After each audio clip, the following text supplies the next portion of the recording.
We're open. We're open. The less people in here, the better for me. Devin, what are your thoughts on the quick turnaround? I know your brother was saying yesterday that there's really not much that he likes about it. What are your thoughts on it? It is what it is.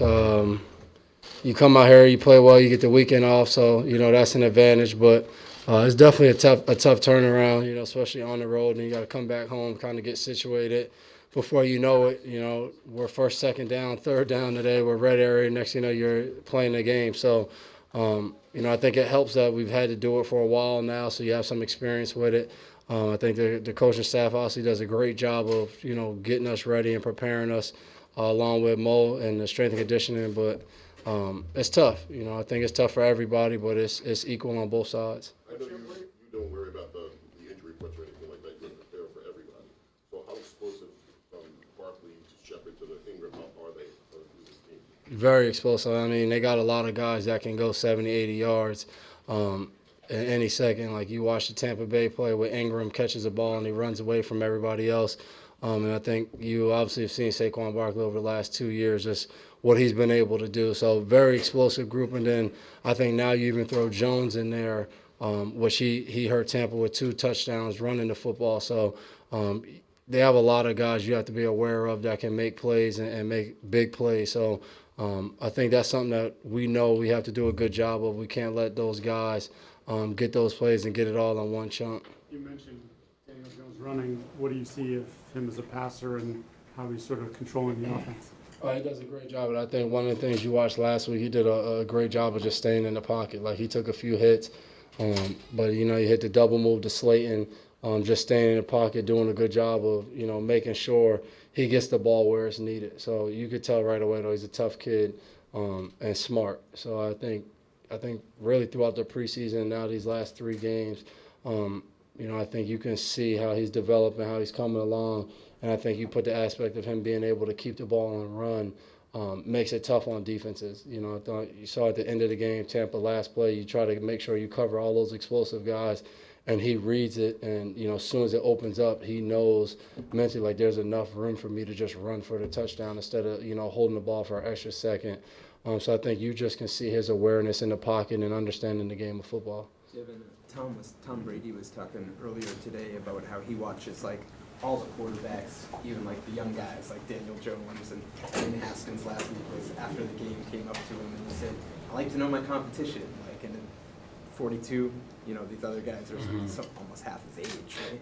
Curious what you've seen just from him in that regard, how he sort of tries to keep up with the new generation, if you will. Oh, I didn't even know he did that. So, but I think he's a very competitive guy, and I think the one thing he's understood about football is you can learn something from watching everyone. So, even though talking about keeping up with those guys, but I think he watches to see how the games, the evolution of the game, what younger quarterbacks are doing, and understanding how he can always improve his game. So, obviously, you don't just play the game at 42 because, you just play on pure talent. You do a lot of different things to get better.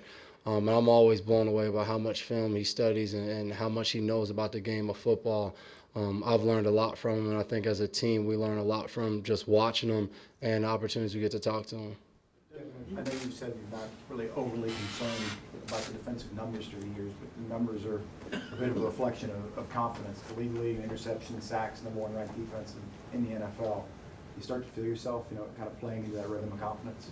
No, I mean, for us, it's the same thing each week. Studying our opponent, understanding what we need to do to play well. Like I always talk about, we talk about playing good situationally and trying to turn the ball over. And I think for us as a defense, that's not going to change, and that's something we have to stay locked in on. And I think the good thing about those guys in the locker room is we're very resilient. Not much is going to bother us in a good way or a negative way. So, people talking good about us, people talking bad about us, we don't really care. We just, I think, come out here, practice hard, and try to execute out there on Sundays. Yeah, you were talking about Calvin Miller and kind of these 2 sides of him were on the field. One of the most valuable traits about him is his ability to communicate. But then kind of as a person, you were like, he's a weird guy, but he's a cool guy. I was wondering if you could kind of describe both sides, like maybe what it's like and how's it work when he's communicating on the field, but also if you just talking to him as a person, it's like it might take a second before those quirks kind of click with him. Yeah, I mean, I think the biggest thing for us, KV, when you get here traded kind of in the middle of the year, I thought he did an awesome job of just learning, what we do. And then you fast forward that next year, he was our play caller. Like, he was in charge of the huddle, getting everybody lined up. And I thought he did a good job of just staying on top of that. And I think now, I talked about that last week, of having him, High, and Jamie all out there communicating. Like, all three of those guys are signal calls. They've all had the helmet, had been in charge of making checks. Now we have all three of them out there. Like, we don't miss a beat. There has to be a lot going on for one of those guys not to notice something and check to something or get to something, or us just draw up on an adjustment that we did 2 or 3 years ago. And then off the field, I think for me it's a little different because I built a really good relationship with him. We hang out all the time, but, Kyle, you get to talk a lot if you're talking about food and all the bougie things in life. That's where he can go forever. But it's just been awesome, I think, to get to know him and then now see him as a father, how passionate he's about that. And you've seen through the years all the stuff he does in the community. So he's just been, for me, an awesome teammate and friend. Talking about the boogeyman? Is that what you're talking about? I'm going to continue to make fun of them for that. I don't know. Didn't you had a part of writing that article? I wrote the article, but only like the day after. Like, You're a big part of the issue then. It's going on. Yeah. You're a huge part of the issue, so Boogeyman. I blame you. Did the DBs not have a cool nickname like No, that? we just play football, man. We got a lot of guys born in the 80s, man. We're not into all of that, They do that stuff, social media. Kyle Van Noy started a contest today to see who comes up with the design and all of that. Like, man, we got older guys. We going home watching our kids and stuff. Obviously, you don't know what's going to happen in the course of a game, but is it weird for you to go into a game with Eli Manning not being pegged as starting quarterback for a guy who's made as much of that franchise as he has? No, I mean, I think for us, you don't even think about that. Obviously we know, if anything, they probably have one of the best backups in the NFL. So, I think we look at the roster and we break it down like 2 very good quarterbacks. One very experienced that can come in at any time and be ready to go. And then you have a younger guy that's been playing pretty good football. So, I think, now my 10th year is just how football goes. There's been a lot of legends that, I've had the opportunity to play against, some to play with. And, those guys, sometimes they retire, different things. Younger guys come up, they start over them. So those things always happen. But I think one thing we have to be ready for is if he does get in the game, knowing that he'll be prepared and he'll be ready to go. Devin, given the history of the 2 teams and the significant games they've won against you, do you have a natural kind of healthy bitterness when you see the Giants? Not really. I mean, I think it's great for like when we play each other, like everyone can talk about all the past games, but for me, it's all about how to get a win this year. Even like if we play a team that we beat in the last couple of years, people will bring that up, but it doesn't matter if they beat us this year. So I just try to stay focused on that, like this present game and going against some of those guys. Like you look at a guy like Barkley and Ingram, have nothing to do with any of those past games, but if we don't prepare to stop those 2 guys, we'll have a problem Thursday night. Kind of a twist on that question regarding the Giants' history, and in particular their Super Bowl championships and having grown up in the tri-state area, knowing Bill's fondness for the Giants organization. Do you have any memories as a kid of watching some of the great Giant defenses in particular, or at least?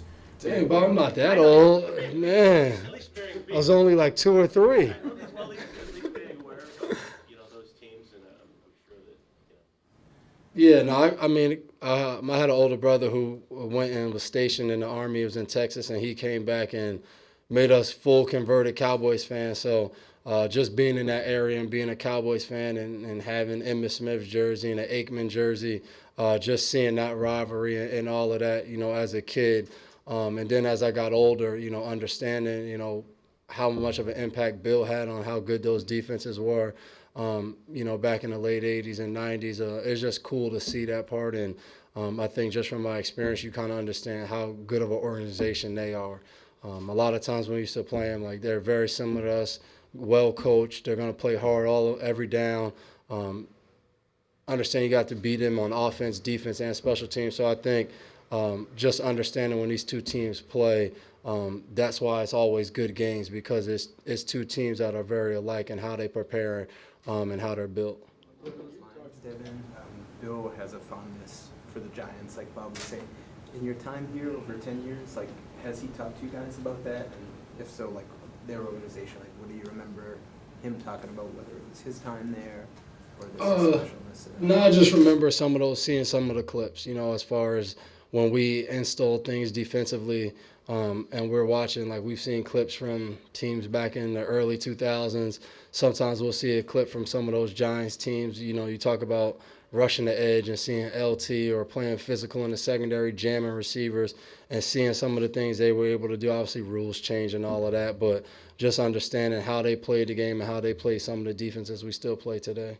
Final question? Yeah, we've seen some of that before. You've talked about Saquon and Ingram, and Bill talked about Saquon and Ingram, and it's been reported those guys aren't going to play. Obviously, you still have to prepare just in case, but how do you make sure you're not wasting time preparing for guys who aren't going to be out there?